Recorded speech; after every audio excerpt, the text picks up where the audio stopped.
Good evening. This is Chris Sofield with bucksPAC.com. This is Peter Bexley calling from Newtown, Pennsylvania. So, Peter, thank you very much for joining us. Chris Sofield with bucksPAC. Have you been on our calls before? No, Chris, I have not, and I'm glad to see that we're at least trying to get ourselves focused, organized, whatever you want to call it, to do what we have to do. Yes, we do, and we are in the trenches. That is what we do. Better, please. We went from the lofty heights to the trenches. Yes. Yes. Well, I think I've always been a grunt myself, so I'll just continue doing that. Well, that's good. I think that's what we need to do, is to be very practical, very assertive. Of course, we need to be communicative about this and not to fear what lies ahead. And I think that's going to be the biggest issue. When you look at this COVID-19, fear has been the biggest factor affecting so many of us, you know. What prompted you to call tonight? Yeah, I just wanted to make sure that we can get our GOP jacked up here in Pennsylvania. I'm really distressed with the passivity of the GOP. And did you receive a text from us, or did you go onto our website? Well, it was Jimmy Clendenin, a voice from my recent past in terms of the elections here in Bucks County and Newtown area.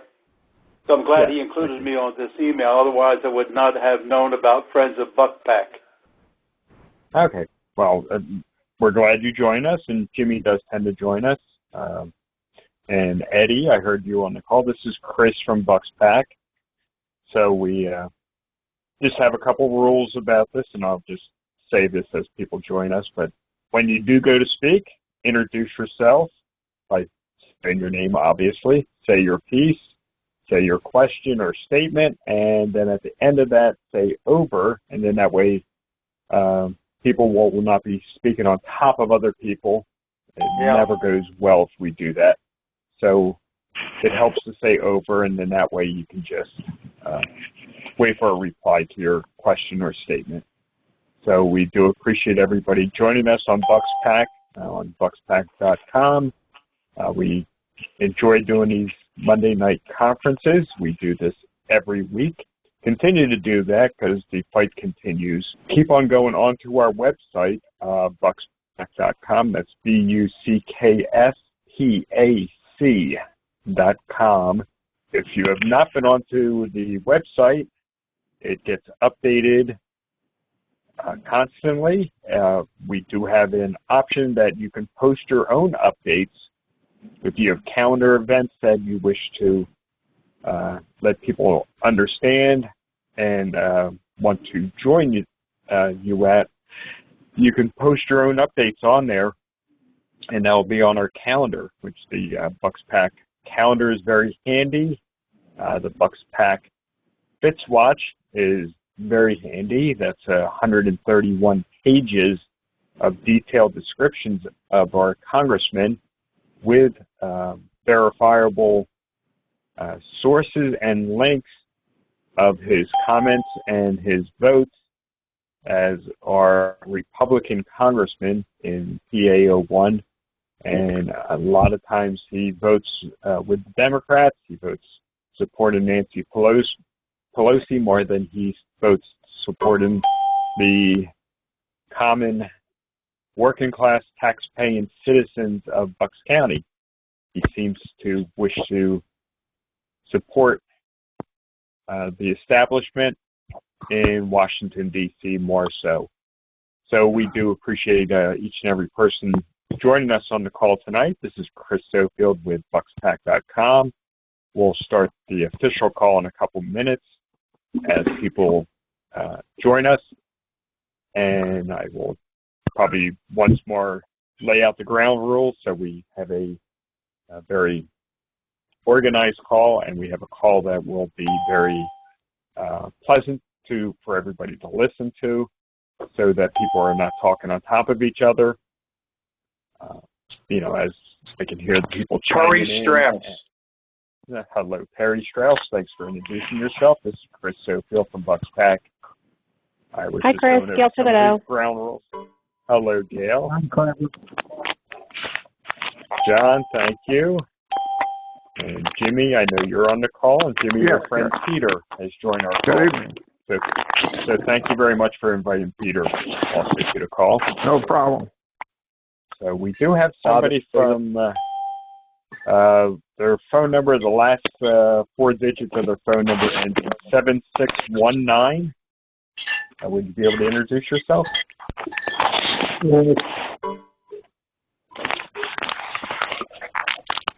That's 7619, that phone number. Fitzpatrick. Okay.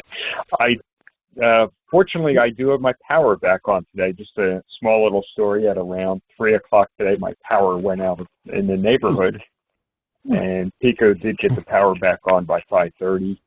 So I was able to keep the wood stove going and keep the house warm, but I had no power, was not able to get on the bucksPAC until after 5:30. Was not able to get on the free conference call where I can monitor all the phone numbers and phone calls as they come in. But now I'm able to do that, so everything's fired up. Our political base, our Republican and conservative base, we're fired up. We've seen the damage that not very my president, but President Biden has been doing in his first 3 weeks in office. This is Chris Sofield from bucksPAC.com. So I'm gonna start with a couple comments. We do have a guest who will be joining us in a few minutes, probably around 7:20, 7:30. She'll be joining us, but so I'll open up with a few statements. So thank you very much, everybody, for joining us on bucksPAC.com this evening. This is Monday, February 8th. Last week I joked that we were on Groundhog Day Eve because it was February 1st, and with that joke about how Groundhog's Day just keeps repeating in the Bill Murray movie, we are in a situation where we also are still repeating Groundhog's Day, because tomorrow morning the establishment down in Washington, D.C., the Democrats will go on with their sham impeachment process that they're going through for political theater. They already know that they will not be able to continue with the prosecution and continue with their Trump derangement syndrome that they all seem to be suffering in Washington, D.C., and they will not be able to prosecute President Trump because they do not have enough votes to do that. There are a couple weak Republican senators who will side with the Democrats in this political theater, but they will not be able to get the 2/3 majority that they need to continue prosecuting somebody over an indictment and impeachment, which doesn't even have a charge. And there is no crime. There's no high crimes and misdemeanors if you don't even have a crime that the House of Representatives put together. So it's just political theater. It's to really take everybody's eyes off of the corruption that is going on in Washington, D.C., and that will just continue as long as we have Democrats in charge. The Senate starts their act tomorrow, so Groundhog's Day continues with this political theater of an impeachment. And I'm going to have to mute somebody. So, and what we have is this political theater going on by the Democrats to cover up for the President Biden's executive orders. In 3 weeks, President Biden has signed at least 40 executive orders. President Trump in his first year signed, I believe it was 56 executive orders. So Biden is on pace where he is signing more executive orders than the days he's been in office. And when you have somebody who is signing more executive orders than the days that they are in office, I think what you have is a dictator and not a president. If any of these orders that President Biden is signing, if they truly were necessary, if they truly needed to be laws, President Biden can go through the Democratic House of Representatives, which the Democrats control, and as the Democrats proved last Friday when they signed the $1.9 trillion bill with 51 votes, they control the Senate also. So President Biden should be signing 0 executive orders at this point. Each and every one of those should be processed as a law, as the founding fathers signed the Constitution. That is the process you go through. You don't do executive orders for things that, if you think it's a law, put it through the correct process.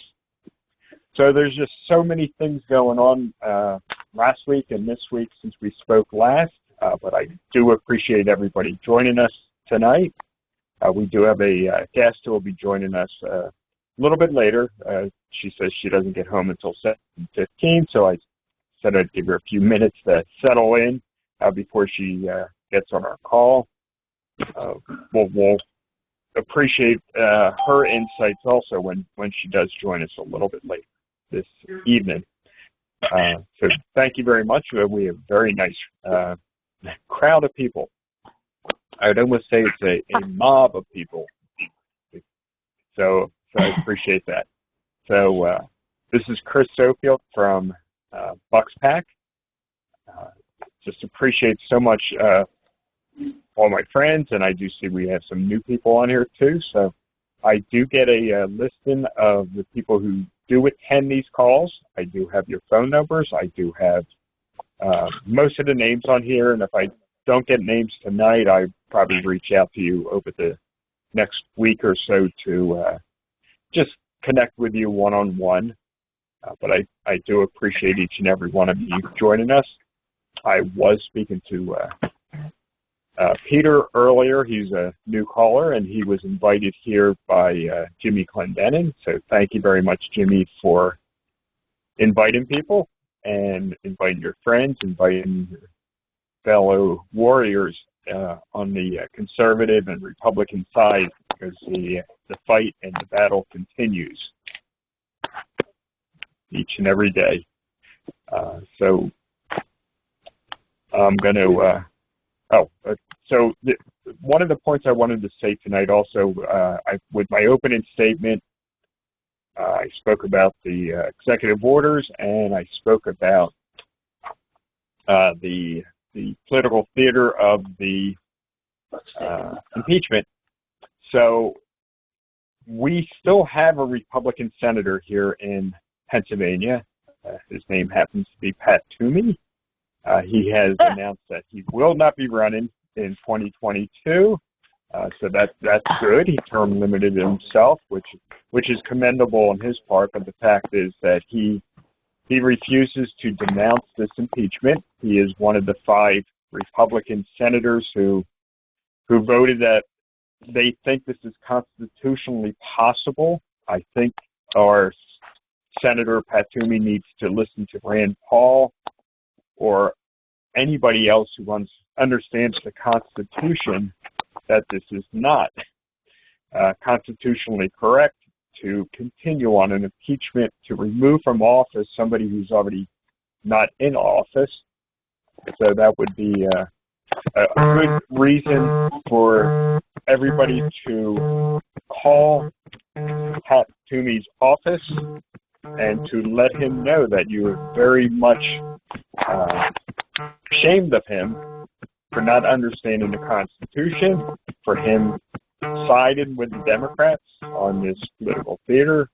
So please remember to call Pat Toomey's office.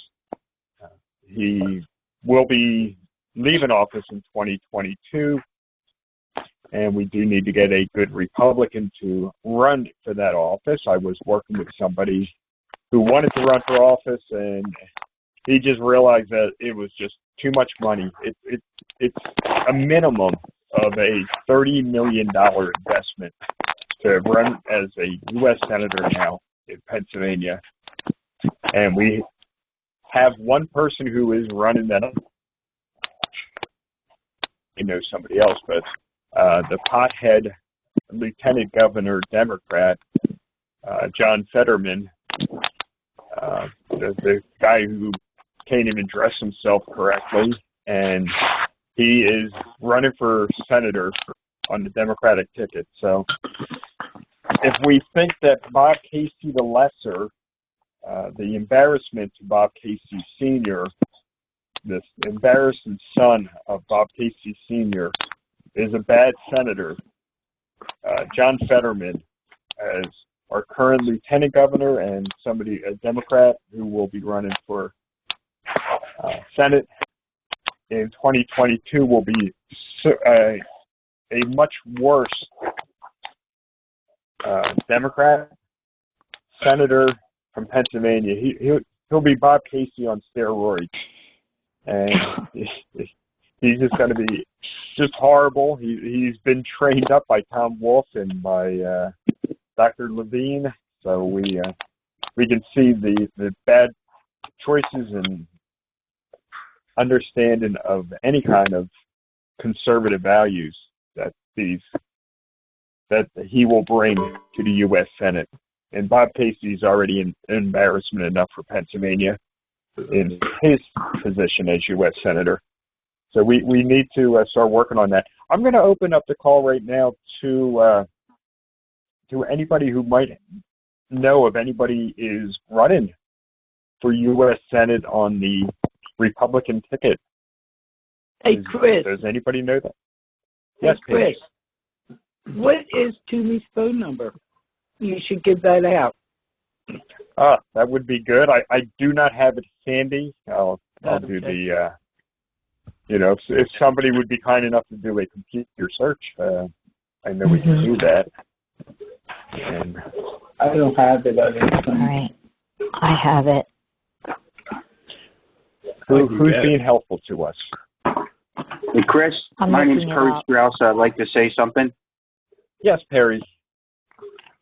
I know that Congressman Brian Fitzpatrick has intentions of running for senator, and I would just like to say to anybody who's listening that you'd be better not to vote for anybody, and I never would say that before, and vote for Brian Fitzpatrick.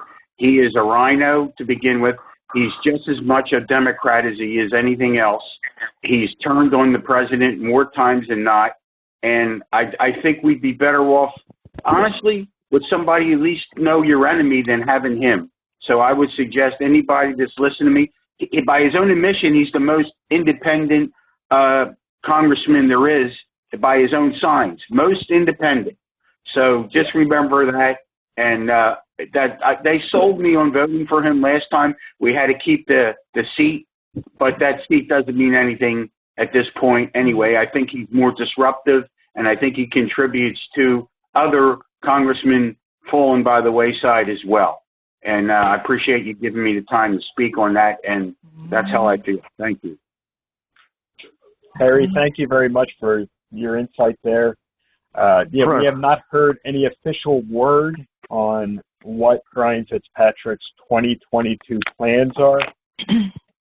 My understanding from Brian Fitzpatrick himself, when he came into the district in 2016, that he would only serve for 6 years. And that would be the end of his 6 years. By his own admission, he says he will not be running in 2022 for the congressional seat. So that does allow him to jump into other positions to run. And do I agree with you, Perry, that he would not make a very good senator? Yes, I agree 100% with you that he would not make a very good senator. I would support his run for senator if he would move back to California and he would take over one of the senatorial seats in California. I would be perfectly happy to do that. I believe he still has title to the House in Dana Point, California, so he might want to go back to that climate. It's not nearly as snowy as it is here in Pennsylvania. Okay, so this is Chris Sofield with bucksPAC.com. I did hear Kim Kennedy join us, and in a few minutes I'll introduce her. Thank you, everybody. Jimmy Clendenin, I'll open the floor to you. Chris, I just want to mention one other Democrat has announced that he's running for U.S. Senate, and it was on politicspa.com. His name is John McGuigan, I believe. It's spelled McGuigan. And it says that he is the former Norristown Borough Council president. He's a Democrat. Interesting. Okay. Jimmy, thank you very much for that information. You can look it up on politicspa.com. Okay. Over. Thank you very much, Jimmy, for that information. And I know right off the bat the fact is he would be better than John Fetterman or Lieutenant Governor as a U.S. Senator, as a Democrat, as anybody will be, yes. And the fact is we do not want another Democrat senator here in Pennsylvania, so we need to keep an eye out for a good Republican who will be running for one of these offices. That will be for the 2022 election cycle. We are currently in the 2021 election cycle, and that is an election cycle that is very important because that is the grunts, that is the ground forces. It's the odd year election, the one that nobody goes to vote in anyway. But that's the one that fills up the judges. That's the election that fills up the school boards.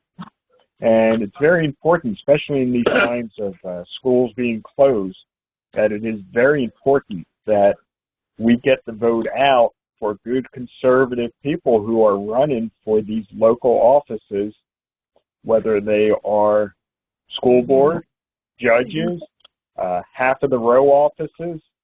We do have actually was one of my wife's school teachers, Andy Warren, will be running for controller. So I know I will be personally putting my support behind Andy Warren as he runs for one of the row offices in the Republican primary for the controller office. And as we get more information, we'll post more information on who we would like to support. So with that, we do have a special guest tonight, and that's Kim Kennedy. Kim Kennedy was very supportive in the election in 2020 with Andy Meehan. And Kim Kennedy, I was speaking to her last week and invited her on to tell us your story. And it's a little segment that I really enjoy. I love hearing from people of what brought them to become a Republican or a conservative, what got them involved into politics. And with that, I'm going to open the floor up to Kim Kennedy. Thank you very much for joining us tonight. And 5-10 minutes, but enjoy that time, Kim. Thank you. Over. Thank you, Chris. I really appreciate the invite. I'm not sure who all is here. I might know some folks who are on tonight. I know Jimmy, I think, was at some of the Andy Meehan events that I was at, and might have chatted a few times with him. So, but thank you again, Chris. And I don't know how many of you are familiar with WFYL 1180 Radio. I used to work there. Good conservative station. They're streaming now. They're no longer broadcasting. But folks, I got my start there and helped with co-hosting a program called It's a New Day. We had some fantastic conservative guests on. And one thing that really started to get to me after a couple of years was, while we're busy talking, and conservatives are great thinkers and planners and strategists, and they write and they research, but while we're busy doing that, the left is busy out there flooding the social media where the 25 kids and under are at, and filling their minds with their poison. And I've learned firsthand that to think that conservative kids from conservative faith-based homes are not affected by that, that's not true. They actually are. So I've been learning a lot in the little over a year since I left the station. And I started a 501c3 called Restore the Culture, because as I've thought through this, I was doing issues that concerned women with in conjunction with Pennsylvania Leadership Conference. They gave me a segment back in October of 2018 where we did a live panel discussion, and we had a good back and forth. We had Carol Swain up here, and Kathy Barnett was a part of that. But I've grown and changed over the last couple of years and realized that we're in my observation, we're in the battle for the hearts and minds of people, not just to get their vote, not just to get them to understand policies and issues, and that's very important. But for me, it's foundational in restoring the cultures, restoring the greatness of liberty. And the left they've done a really good job of eroding that and lying about it through such things as Project 19 and other things where they just, as well as I do, they just lie. Thankfully, through my time at WFYL, I have filled up a storehouse of amazing guests, conservative guests, who are extremely well qualified to speak on a variety of topics, from environmentalism, Gregory Wrightstone, who's out in Pittsburgh, David Bradford, who's in Delaware. He's a 13th generation direct descendant of Governor William Bradford. And Jim Stuber, he's right here in the Delaware Valley, a lawyer who took 2 years off to do research and wrote a book called What If Things Were Made in America Again. Wrote extensively on China. Guy is really, really good. And a whole bunch of other people just like that. And so what we're doing is we're focusing on reaching that, not exclusively, but my burden is really for that 25-year-old and younger group, and putting together presentations that are 12-minute podcasts, because, that's just how you have to talk to the younger generation these days. You can't do 3-hour-long seminars. You're not going to get them in. And just doing presentations that are creative, that are informative, that are memorable, and that are fun. Teaching and making them want to come back and hear more. And it's a little outside the box, but we think that's how we're going to compete with the left.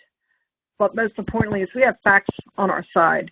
We use original sources, and right now we're planning to do outreaches to the homeschool group, to private schools of all types, cyber schools, et cetera, et cetera. The breakup of the education due to COVID has really been a blessing in disguise, in my opinion. It has given people like us a chance to get into a market that previously was closed, and that parents have opted for educational alternatives.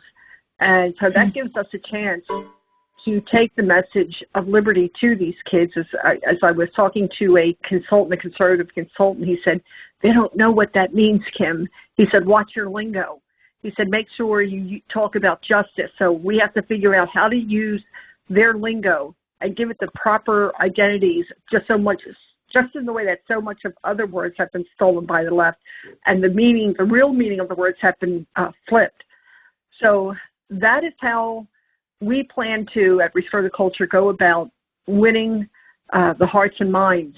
And that's where we think you win. We believe that an informed electorate is very hard for a tyrant to come in and take over. So, like I said, we're doing live presentations. David Bradford, as I mentioned a short time ago, the 13th generation direct descendant of Governor William Bradford does free presentations. And in those presentations, in his one-man show that he does, he gets a ton of information out, and he talks about what life was really like under, look, Marxism has been just repackaged. It's been around forever. The despots of the 13th, 14th, and 15th centuries, when the wealth was centralized under the king and his, small group of landlords, and everybody lived like, absolute crap and garbage. They had nothing. They ate dirt and worms, and that couldn't happen here again. Well, if Joe Biden and Kamala Harris have their way. So we demonstrate through history by making it interesting. Instead of wagging our fingers and saying Marxism bad, liberty good. No, we're going to do dramatic reproduction so they can see and they can hear. We're not limited to just that. We have a lot of other things we're going to do. I'm not sure how much time I have here. I don't know if Chris wants a Q&A time, so I'm being sensitive to that. But we are open. If somebody say, hey, Kim, would you come to such and such restaurant or this hall or that place or this church basement? And would David do a presentation there? Absolutely. We don't charge. If you have it at a restaurant, they might say you have to buy food. That's something you guys would have to set up. But it's worth hearing. And we think the word of mouth is the way to go. I think many of you would agree with me that staying off social media and putting stuff like this out there at this time is not a good idea. So that's pretty well much what we're doing. We're teaching about liberty. You might say that's pretty simplistic, but it's been buried. And if that light goes out here in America, who else is going to hold up that banner?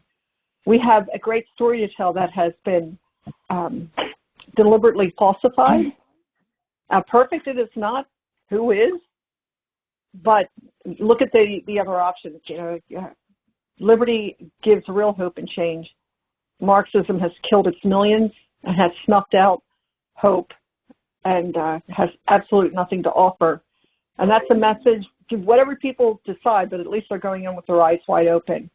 And we're looking to get that message out to the younger generation and educate them much to the way that the left has done. They hijacked the schools years and years ago. So I hope that was clear and concise, and you guys get what we're trying to do here.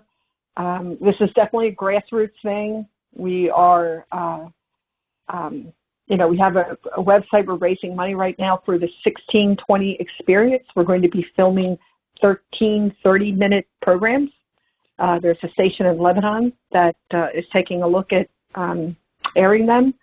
And so, Chris, anything else that I should say, or any questions? Or yes, Kim. This is Chris, and yes, I'm going to ask you a question.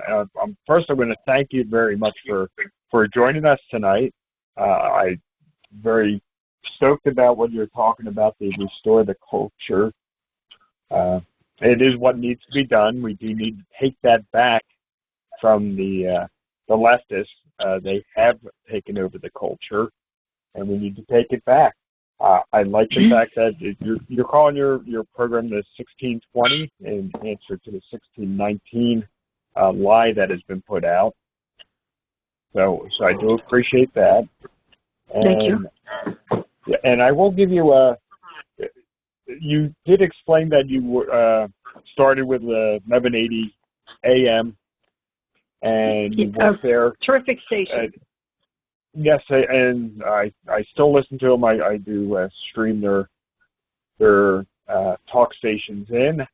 I do wish they would have had a tower, because I'd much rather listen to it on my car radio, but because I'm not I don't have real fun time with streaming stuff in. But I guess at this point they're just never going to put their tower up when they moved offices. So thank you very much for joining us.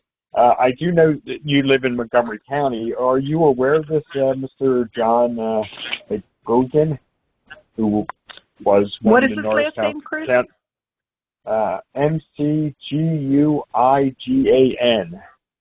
Was he a county commissioner or Norristown supervisor But he's looking to run as a Chris, yes, he was Jimmy. a former Norristown Borough Council president.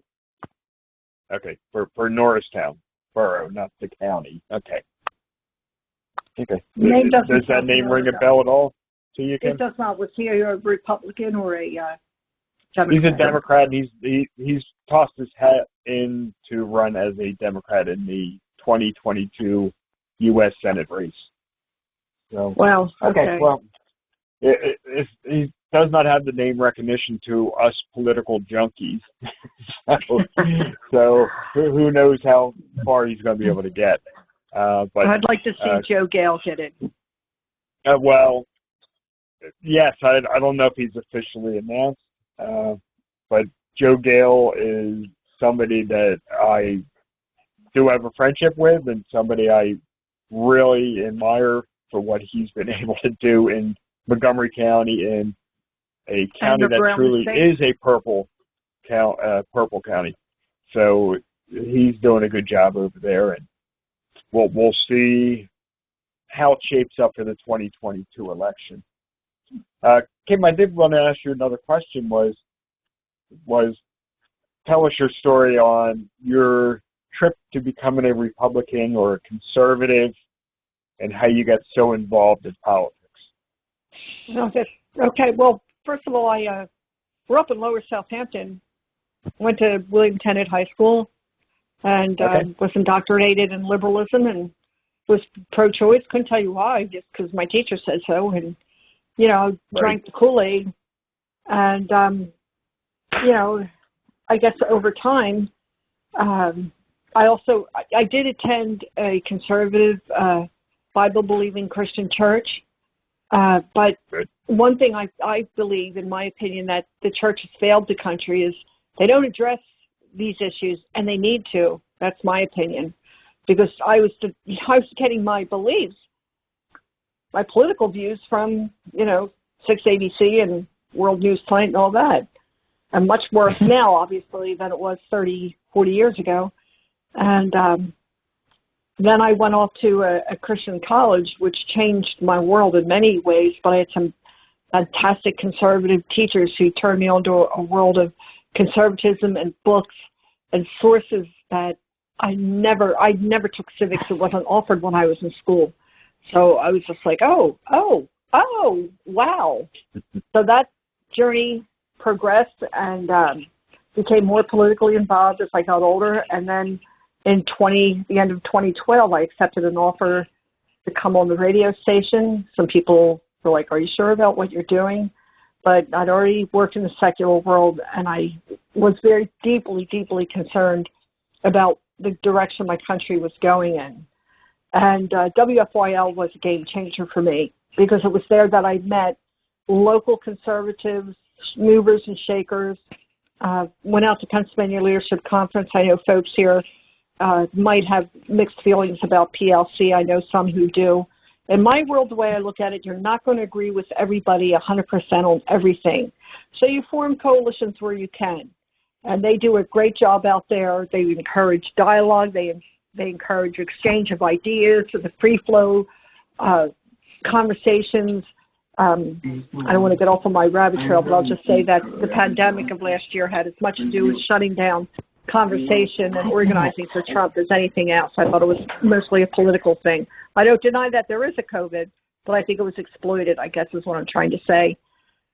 So, as the longer I was there at WFYL, and it got more involved in the production of programs, being a host, going to events, listening, taking it all in, I just started to get really antsy because I thought I want to do. I don't want to just talk. I went to CPAC and I went to Values Voter Summit in 2018, and it was fantastic. Those were life-changing experiences. But as I said to Loman Henry, I said, how do we Main Street this? I said, the left does it, and they do it really well. How can we do it? In my little corner of the world, folks, this is what I'm doing. Reaching out, going to be reaching out to this younger generation, all folks, really. I want to make sure that it isn't just 25 and under. It's to all people but especially to that younger group who is largely ignorant of the truth of our history, largely ignorant of the tremendous suffering of what people went through to get freedom, the high price they paid. There's a lot of people in the Delaware Valley right here who came here from communist countries. I've listened to their stories. I've interviewed them. They must be heard. There are some powerful, powerful testimonies there. And I want to get that out as much as possible so people can hear that, if it's too good to be true, it isn't. Free this, free that, free this. It's not free, folks. It's not. So I don't know. There's so much more I could say. But that was wonderful. Kim, thank you. Thank you. Yeah, Kim, Yes. John Carver here. Hi, John. Hi. Suggestion on your youth podcast, great idea. My recommendation is 3 minutes, max 4. Sometimes less is better. Yeah, that's John, we have so many ideas, and since we've just started this, we're telling the story of Governor William Bradford and the Pilgrims in their own words. He was a prolific writer. He has an amazing diary that has been, most people don't know this, it's been translated into modern day English without changing or altering anything, just changing the these and thous and all that. But it's quite a story, and it's not just a Thanksgiving story. These people have a very powerful message, and people are tempted to say, okay, it's the 400th anniversary of the first Thanksgiving in America this year. So what? Big deal. It is a big deal. To hear David present and share in their dialect, in costume, and do a one-man recreation of William Bradford, it's a dramatic presentation. You walk away and you say, you know what? These people, they suffered terribly. They went through so many challenges, and they overcame, and they explained how. They were the only group of people in this country who lived peaceably with the Indians and did not violate any treaties. Why? How did that come to be? I would suggest, you get David out to here. We're trying to, like I said, we believe that getting it out by word of mouth is the best way to go, because we just don't want, call me paranoid or whatever, but I suspect in groups like yours and other groups that they're going to be sending moles into them to try to infiltrate. I don't know if you disagree with me or not, but I do think that. I think that's where we're at, because they're in a kill or be killed mode. And so we just want to take that message. We have other messages to get out in dramatic recreations that will make it memorable. And we think that we can go across the state eventually and across the country doing Zoom and in-person presentations, flying under the radar, not hundreds in a stadium, 20 here, 25 there, a group here, a group there. Kim, that sounds great. So you're saying that you do not have any kind of website, or? We do. We have a very... Okay, you do have a website, so please tell us the website. It's restoretheculture.org and 1620experience.com. And they're very innocuous. We're not like waving our fists in the air. We're not sending off red flags to the wrong people. Okay. So we really think that the revolution is going to be face-to-face. Yes. RestoreTheCulture.org. And 1620experience.com. I can be texted directly at 484 557 7655. Okay, so thank you very much for that. We will definitely promote that as much as we can. Tim, please feel free to use bucksPAC as a resource for you to get your word out. We do have a calendar on bucksPAC.com, so you're more than welcome to post whatever you need to post. If you have any events going on in Bucks County or even Montgomery County, we can help you promote those events. So that would be very good. David actually has a presentation Wednesday night at Phil's Tavern in Bluebell at 6:30. You're welcome to come. Mm-hmm. I just might do that. It's been a while since I've been to Phil's. The traffic is light that time of night. I've been out several times, going to events, and it's pretty good driving. But if just come on out and take it in, see what we're doing. What time does that start? 6:30 p.m. Thank you very much for that. And Kim, I'll also second John's, point of keeping things short and sweet. I am definitely short attention span, Chris. When I watch YouTube, I don't even click on anything if it's more than 12 minutes long, because I just know I'm not going to watch the whole thing. No, I get people who send me these hour-and-a-half long videos. Kim, you got to watch this, and it's like, who has time like that? But exactly. Send me something short and sweet, and I can, John, we will put that in the mix. Right now, we're in a building phase. I'm not going to mislead anybody and say we've been around for 10 years. We haven't. This is, this is a year now in the making, and so we're building and growing. But we always welcome grassroots input, ideas, writers, actors, etc. People who agree with us. Or people who are I'm working with a professional filmmaker out of California to do some of this stuff. So I want you to know that this is going to be of the highest quality. But there's a lot of talent right here in the Delaware Valley, and I discovered a lot of it at WFOL, and I know there's more. So Kim, thank you very much for joining us tonight. I will give you one prop as we, start to wind down the call tonight, but the interview you did with Andy Meehan last year during the campaign, that was just a half hour of solid gold. I appreciate so much how well you handled Andy Meehan, how entertaining Andy Meehan was on your call, and it was just a wonderful, wonderful broadcast that did broadcast over 11:80 a.m. At that time. So thank you very much for that. And Chris, real quick, yes. Maybe another time we can share with the folks listening. You and I are planning to do a podcast through Conversations on the Culture that will be heard over patownhall.com. That is finally going to happen, Chris. I know you thought I fell off the face of the earth, but it is going to happen, and we're going to be doing real interviews about real Pennsylvania issues. You and I are going to be talking about some things. We're getting started up again at the end of February. I think you're going to be in March, so we will talk about that. And maybe some of your group would have some input about topics that people should know. Brian Fitzpatrick is a conversation in and of himself. I hear he's going to be running for Toomey's seat, and it's like, don't vote for him. But anyway, thank you again, Chris. Really appreciate the invitation. It was good to be here. Okay, I'm going to say one other thing.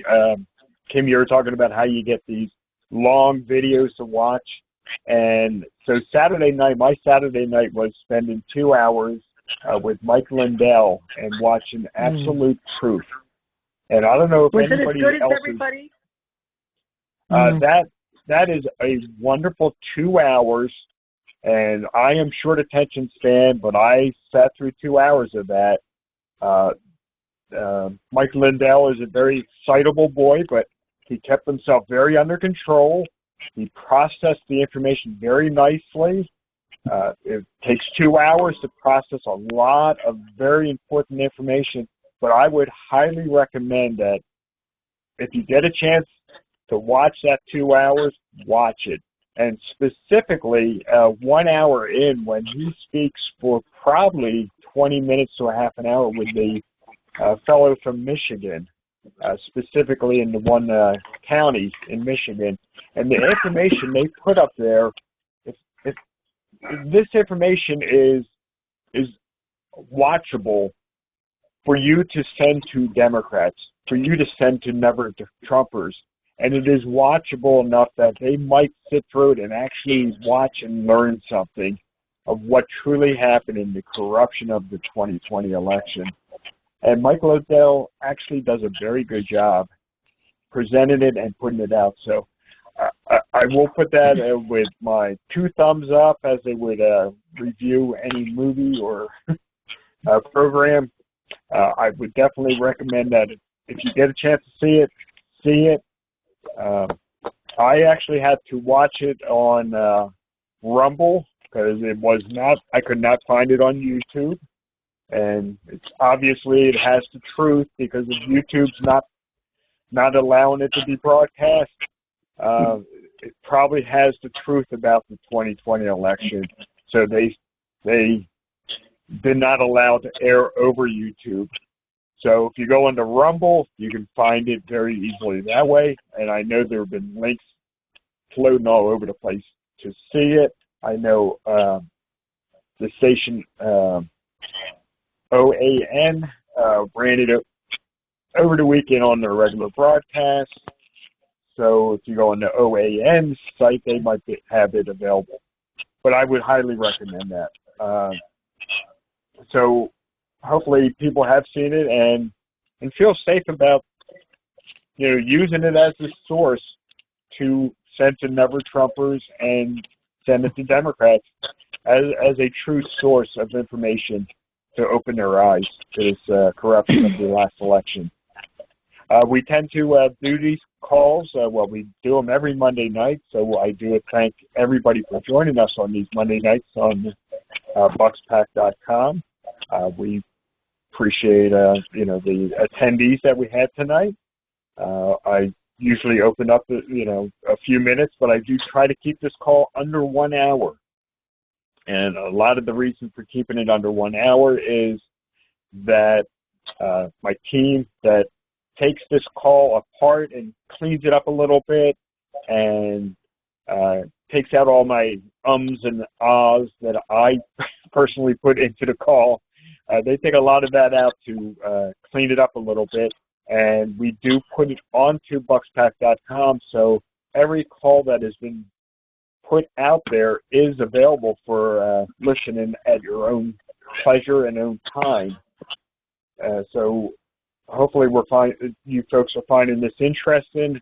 Hopefully it's helping you feel ready for the battle those battles that are coming up. And we do have a primary election coming up. Next thing that's coming up is signing the petitions for candidates who will be running. So this election cycle never ends. It just keeps on going. But we have to keep on fighting, and we get stronger in the off-year elections. That is a good place to get the strength going for those big elections, 2022, and then the 2024 presidential election. Because we can only do so much on the grassroots here in Bucks County, in Montgomery County, but we just need to, win our battles and then move on to national. So with that, I'm going to open the floor up to anybody who wishes to add to tonight's call. Over. Good. Yes, Jimmy.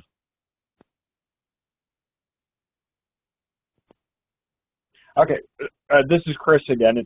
One of the questions that came up was, do we have the phone number for Pat Toomey? And I do have Pat Toomey's phone number. Mm-hmm. Okay. Is that Dawn? That's me. I just had it. It's his Allentown office. I keep saying contact, but it's no email. Oh, geez, just lost it. All right, hold on. Okay, while you're looking for that, Dawn, I'm going to give out. This is the phone number for Washington, D.C. for the senatorial office for Pat Toomey, and it's a 202 number.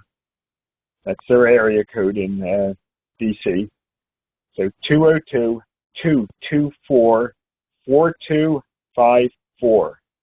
That's 202-224-4254. And that is Senator Pat Toomey's senatorial office. Hopefully we'll blow up the numbers so they'll realize that we're a little bit upset with him because he is one of the Republicans siding with the Democrats in this political theater. And Dawn, did you have the other contact? I do. For email? No, I don't have his email. I have his Cedar Crest Boulevard, Allentown, PA, 1150 South Cedar Crest Boulevard, number 101, Allentown, PA. And his number is 610-434-1444. And I've called it many, many, many times. And they're always extremely nice and extremely helpful. His letters to me are not as helpful. So email, it's a form you fill out on his website.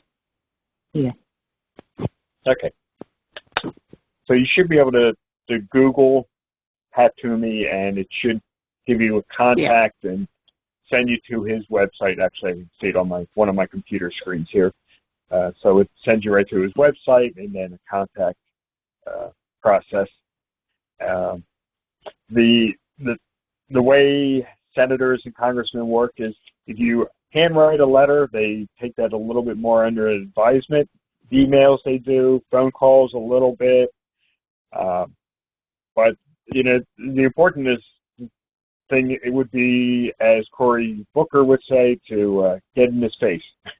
So get in their face, let them know that you're concerned about what he's thinking, because he's not representing you very well if he's siding with the Democrats.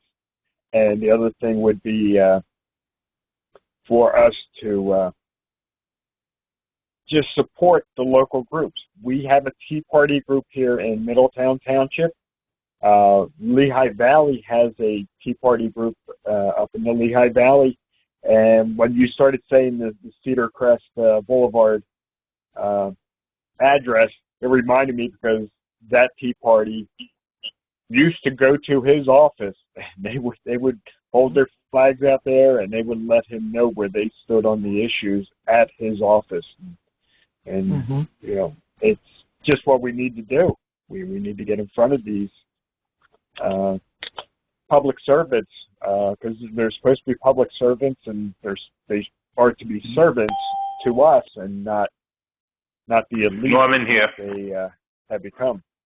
And that is not the type of Republican we want. So with that, I'm going to open the call up to Paige Smith. I believe you just called out my name. I just want to thank you so much for supporting Andy Warren. I really do, and we got to get him in. Okay. So first step is to reach out to Andy Warren and get his petition so we can get him on the ballot for the primary. So that's first step first. Then they'll put us in a 2-month window. Tell Jimmy Clendenny we need him. Well, each and every one of you are important to me, so thank you very much for joining us on the call. It is just about 8 o'clock. I guess it is 8 o'clock. And I do appreciate each and every one of you joining our call tonight. I appreciate our special guest, Kim Kennedy, for joining us tonight. You're always welcome to join us to promote your going on with the restoretheculture.org.